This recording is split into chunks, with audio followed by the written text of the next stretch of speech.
नमस्कार बच्चों, कक्षा 12 के लिए आज हम एक नया चैप्टर लेकर के उपस्थित हैं जिसे हम परितंत्र कहते हैं। परि मतलब चारों तरफ, यानी ऊपर आवरण होता है। तंत्र मतलब सिस्टम, यानी कि एक दूसरे से जुड़े रहने का जो क्रम होता है उसे हम परितंत्र कहते हैं।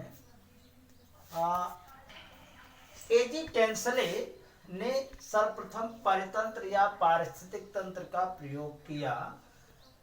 पारिस्थितिक तंत्र में उन्होंने बताया कि inter relationship between the abiotic and biotic factor, जैविक और अजैविक कारकों के अंतर संबंध को इकोसिस्टम कहते हैं। ये सर्वप्रथम एजी टेंसले ने दिया। अब ये सिस्टम क्या होता है, ये जैविक फैक्टर क्या होते हैं, अजैविक फैक्टर क्या होते हैं। अगर हम अजैविक फैक्टर की बात करें तो निश्चित रूप से आप पर यानी इकोसिस्टम पर प्रभाव डालते हैं ताप, प्रकाश, जल, वायु और यूं कह सकते हैं कि जो है जल है, वायु है और भूमि की ऊंचाई है। ये सभी या यूं कह सकते हैं और भी हैं इसमें जो ऑर्गेनिक और इनऑर्गेनिक मृदा में तत्व रखे गए हैं या मिले हुए होते हैं। ये सभी अजैविक फैक्टर होते हैं। जैविक फैक्टर की बात करें या जैविक कारक की बात करें तो जैविक कारकों में तीन हैं। एक तो है जिसे हम जैविक कारक में उत्पादक कहते हैं, दूसरा है उपभोक्ता है और तीसरा डिकम्पोजर या अपघटक हैं। क्या हो गए? जैविक कारकों में, अजैविक कारकों में ताप, प्रकाश, जल, वायु, मृदा, ये सभी अजैविक कारकों में हो गए। उत्पादकों में अजैविक कारकों में हो गए। जैविक कारकों में जैविक कारक जो जीवित होते हैं उन्हें हम जैविक कारक कहते हैं। उत्पादक, उपभोक्ता, अपघटक ये जैविक कारक हैं। अब अजैविक उपभोक्ता में तीन प्रकार के हो गए। आप हम शाकाहारी, मांसाहारी, सर्वाहारी के बारे में जानते हैं। इसमें तीन प्रकार के हो गए जिसे हम प्राइमरी कंज्यूमर कहते हैं या प्राथमिक उपभोक्ता कहते हैं, द्वितीयक उपभोक्ता कहते हैं, तृतीयक उपभोक्ता कहते हैं।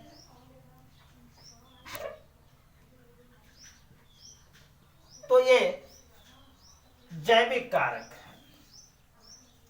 इनके अंतर संबंध को, इंटर रिलेशनशिप को हम इकोसिस्टम कहते हैं। हम क्या कहते हैं? एजी टेंसले ने परिभाषा दिया है और जो इसकी परिभाषा ही होती है जैविक अजैविक कारकों के अंतर संबंध को इकोसिस्टम कहते हैं, या यूं कह सकते हैं inter relationship between the abiotic factor और बायोटिक फैक्टर सीधे एक दूसरे को प्रभावित करते हैं। जैविक कारक अजैविक कारकों को प्रभावित करते हैं और अजैविक कारक जैविक कारकों को प्रभावित करते हैं और इससे एक विशेष तंत्र बनता है जिसे हम परितंत्र या इकोसिस्टम कहते हैं। अब अजैविक कारकों हमने बता दिया आपको।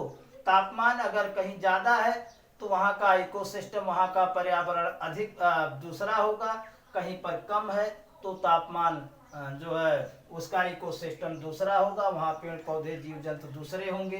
प्रकाश कहीं बहुत अधिक है तो इकोसिस्टम दूसरे होंगे, यानी वहाँ पर जो जीव होंगे दूसरे प्रकार के होंगे।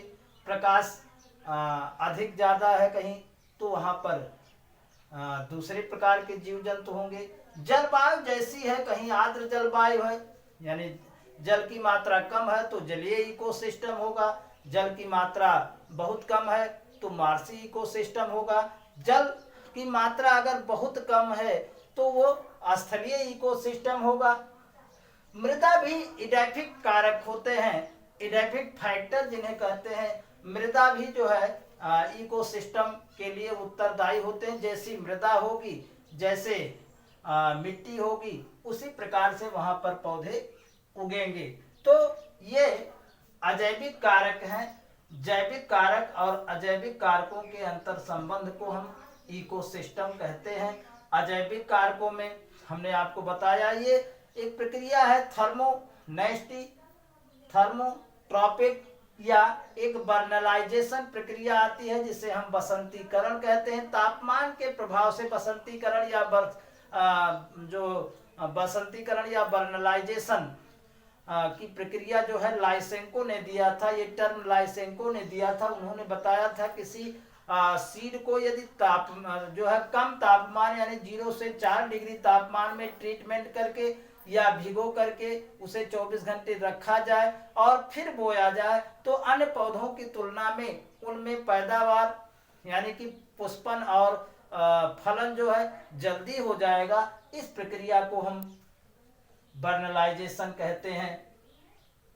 दूसरी बात है ये प्रकाश वाली। तो प्रकाश में कई प्रकार के होते हैं। एक तो जो है अधिक प्रकाश प्रिय पौधे होते हैं, दूसरा कम प्रकाश प्रिय पौधे होते हैं, तीसरा जो है मध्यम प्रकाश के प्रिय पौधे होते हैं। इसे हम एलार्ड ने जो है इसे फोटोपीरियडिज्म नाम दिया है। तो फोटो पीरियड जिसका जहाँ फोटो पीरियड अधिक है, प्रकाश की घटना अधिक है, वहाँ पर जो है पौधे अलग होंगे। जहाँ पर प्रकाश कम है वहाँ पर पौधे अलग तरह के होंगे। तो इस तरह से आज अजैविक कारकों के बारे में, इकोसिस्टम के बारे में बताया गया। अगले उसमें जैविक कारकों के बारे में बताया जाएगा।